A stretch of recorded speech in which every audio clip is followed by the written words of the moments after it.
আসসালামু আলাইকুম, স্বাগতম সবাইকে। লঙ্কাউইতে এসে কিছু সি ফুড না খেলে তো হয় না, তাই না? কুয়ালালামপুর পেনাং চলে গেল, লঙ্কাউইতে এসে কিছু সি ফুড তো অবশ্যই খেতে হয়। স্কুইডের আইটেম নিলাম, তিনটাই স্কুইডের আইটেম। এটা স্কুইড, সাথে প্রন আছে বা চিংড়ি যেটা। This is also squid. এখন যতটুকু এখানেই খেয়ে যে, লঙ্কাউই তো একদম পেরিফেরির দিকে, তো এখানে সি ফুডটা কোয়ালিটি বা গুণগত মান বেশি ভালো হবে মনে করে নিলাম। এখনও যদি না খাই আর কখন খাবো, তাই না? তো এই হচ্ছে আমার আজকে ডিনারের আইটেম।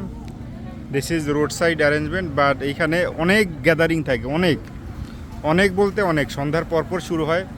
আমি স্কাই ব্রিজ পাহাড়ের উপরে উঠছি, তারপরে ড্রিম ফরেস্টে গেলাম। এই কারণে একটু দেরি হয়েছে, দেরিতে খাচ্ছি। এখানে মানুষ পিঁপড়ার মতো থাকে।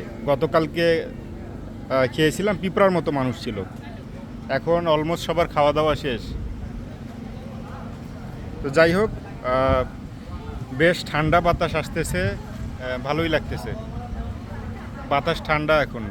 সারাদিন অনেক রোদ বৃষ্টি ঝড়ঝাপটা গেছে, আর পাহাড়ের উপরে তো ভিডিও আছেই। আস্তে আস্তে ইনশাল্লাহ সব দেওয়া হবে। আল্লাহ হাফেজ, গুড নাইট সবাইকে।